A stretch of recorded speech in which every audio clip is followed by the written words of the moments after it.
নাহিদ রানার পেসের সামনে উড়ে গেল পাকিস্তান। তানজিদ হাসান তামিম, নাজমুল হোসেন শান্তর টর্নেডো ব্যাটিংয়ে প্রথম ওয়ানডেতে পাকিস্তানকে 8 উইকেটে হারিয়ে শুভ সূচনা করেছে বাংলাদেশ। নাহিদ রানার পেসের সামনে উড়ে গেল পাকিস্তান। মিরপুরে উইকেটে বল হাতে আগুন ঝরাচ্ছিল বাংলাদেশি পেসাররা।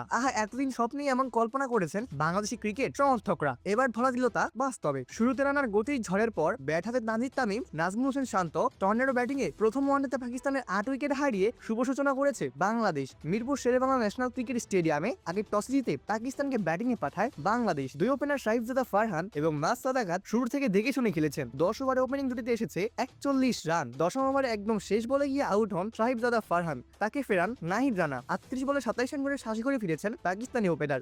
সেই যে শুরু, এরপর একের পর এক উইকেট হারিয়ে গেছে পাকিস্তান, আর তা তুলে নিয়েছেন নাহিদ রানা। পাকিস্তানের ইনিংসের 10টি উইকেটের মধ্যে 5টি উইকেট নিয়েছেন নাহিদ রানা। তিনে নামা সাউথ সাকিলকে দলের 47 রানের মাথাতে ফেরান রানা। 7 বলে 4 রান করেছেন শামিল। টিকে থাকা ওপেনার মাস সাদকাত 28 বলে করেন 18 রান। দলের 55 রানের মাথাতে তাকে সাজ করে ফেরান রানা। 4 নামা মোহাম্মদ রিজওয়ান 20 বলে করেছেন 10 রান, তাকেও ফেরান ঠিক একই বোলার রানা। নিজের পরের ওভারে 8 বলে 5 রান করা সালমান আলী আগাকে বিদায় করেছেন নাহিদ রানা। মাত্র 69 রানের মধ্যে নেই পাকিস্তানের 5টি উইকেট। 41 থেকে 69, মাত্র 28 রানের মধ্যেই 5 উইকেট হারায় পাকিস্তান।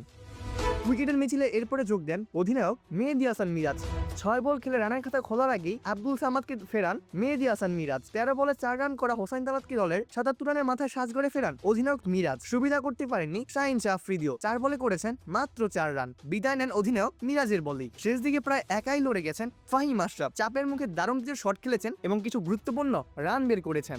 বিপিএল এ নিয়মিত পারফর্মার ফাহিম আশরাফ বেশ ভালো করেই ছিলেন বাংলাদেশের আলো বাতাস। সব ফায়দা লুটে ব্যাট হাতে ছড়ি ঘুরিয়েছেন তিনি। 50-র দিকে ছুটতে থাকলেও 50-র আগেই বিদায় নিয়েছেন ফাহিম। 47 বলে 37 রান করা ফাহিম আশরাফকে বিদায় করেছেন মোস্তাফিজুর রহমান। পাকিস্তানের ইনিংস থেমেছে 114 রানের মাথাতে। 41 থেকে 114, মাত্র 73 রানের মধ্যে পাকিস্তান হারায় 10টি উইকেট।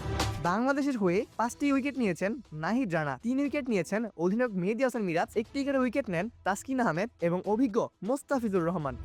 মামুনি লক্ষ্য ব্যাট করতে নেমে শুরুটা ভালোই করেন বাংলাদেশের দুই ওপেনার সাইফ হাসান এবং তানজিদ হাসান তামিম। ওপেনিং জুটিতে 3 ওভারের আগেই উঠে গেছে 27 রান। শুরু থেকে আগ্রাসী ব্যাটিং এসেছেন তানজিদ। সাইফ যদিও রয়েস হয়ে খেলেছেন, 10 বলে 4 রান করে দলের 27 রানের মাথাতেই বিদায় নেন সাইফ। এরপর তানজিদ তামিমের সাথে যোগ দেন সহ অধিনায়ক নাজমুল হোসেন শান্ত। শুরুতে দেখে শুনে খেলেছেন শান্ত। আরেক প্রান্তে তানজিদ চালিয়েছেন রণতাণ্ডব। দারুণ সব শটে বের করেছেন গুরুত্বপূর্ণ রান, হাঁকিয়েছেন একের পর এক বাউন্ডারি ওভার বাউন্ডারি। ধীরে ধীরে খোলস থেকে বের হয়ে আসতে শুরু করেছেন শান্ত। বাজে বলকে পাঠিয়েছেন সীমানার বাহিরে। তানজিদ শান্তর উইলেবাজি চলছেই। পাকিস্তানের বোলারদের কচুকাটা করে রান করেছেন দুজনেই। বেশি মারমুখী ছিলেন তানজিদ। দারুণ সব শটে রান বের করেছেন এবং ছুটেছেন 50-র দিকে। শান্ত ধীরে ধীরে খেলেছেন। তানজিদের টর্নেডো ব্যাটিং চলছিল। দ্রুত গতিতে এগিয়েছিল বাংলাদেশের ইনিংস। জয়ের দিকে ছুটেছে যখন টাইগাররা কৌশলী ব্যাটিংয়ে, তখনই 50 তুলে নেন তানজিদ তামিম। 6টা ইফতার বিরতি দেওয়ার কথা থাকলেও এর আগেই জয় তুলে নেয় বাংলাদেশ। শান্ত একদম জয়ের কাছে গিয়ে থেমেছেন 33 বলে 27 রান করে। তাকে ফিরিয়েছেন মোহাম্মদ ওয়াসিম।